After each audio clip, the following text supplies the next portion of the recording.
काय सांगा? हे बघा, आम्ही विरोधात आहेत काँग्रेसमध्ये असल्यामुळे आम्ही निश्चितच आमच्या तर्फे जेवढी मागणी करता येईल की त्या मुलीला न्याय मिळावा याच्यासाठी मागणार. जरी आज आम्ही आया म्हणून इथे सर्व पक्षी आलो, पण आम्ही एक आई म्हणून आलो. आज माझ्या 2 मुली मी घालवलेल्या आहेत ऍक्सिडेंटमध्ये. मला माहिती दुःख काय असतं.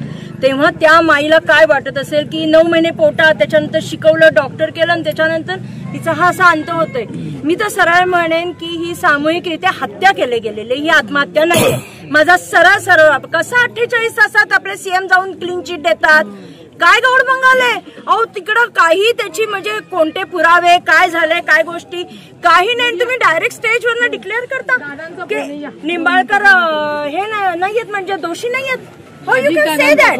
म्हणजे त्यांचा जो ड्रामा आहे तो त्या मुलीला आता ते महिला आयोग, म्हणजे आता काही बाजूला उभ्या होत्या, पण महिला आयोग जे केलंय ते महिला आयोग बिनकामाचा आयोग आहे.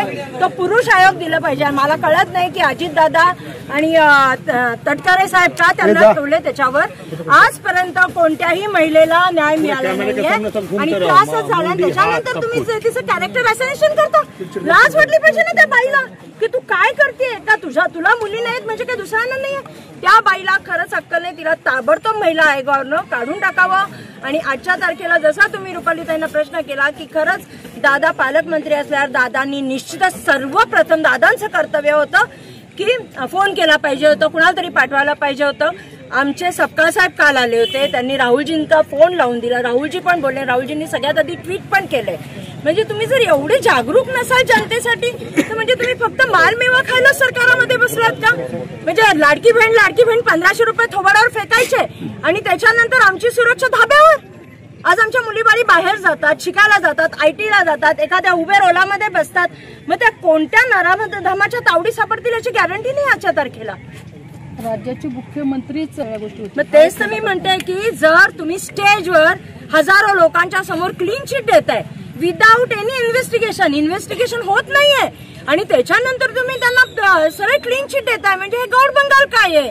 म्हणजे हमाम में सब मांगे. म्हणजे हे सगळ्यांना माहिती होतं काय चाललंय काय नाहीये. आणि त्या मुलीचा जो अर्ज DYSP ला गेला त्याच्या कारवाई का नाही झाली?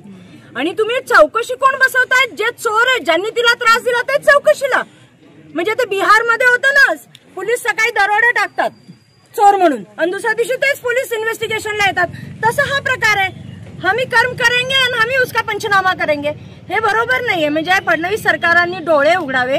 आमचा अजितदादांवर खूप भरोसा आहे की दादा लाडकी बहीण करतात. मग लाडकी बहिणीची सुरक्षा पण करा ना हो दादा. त्या आई वडिलांना न्याय द्या ना. त्या पोरांचे हाल कसे झालेत. आज पूर्ण कुटुंब त्या व्यक्तीच्या कमाईवर असेल. आज त्यांच्या घराची हालत बघा की ती मुलगी आज त्या घराला कुठं प्रगतीकडे नेणार होती, तिथंच तिचा अंत केला. आणि सगळ्यात वाईट गोष्ट म्हणजे जेव्हा तिला फासावरनं खाली उतरवलं तेव्हा तिचे पॅरेंट्स तिथे नव्हते. हे कोणत्या कायद्याला धरून आहे? तुम्ही उतरवलीच कशी बॉडी? आणि त्याचे फोटो आणि हे तुम्ही का नाही दाखवत आहे? आम्ही नाही दाखवू शकत असं नाहीये ना. म्हणजे हा कायदा कानून सगळं फस्त करून टाकले या सरकारने. मी खरंच अतिशय वाईट शब्दात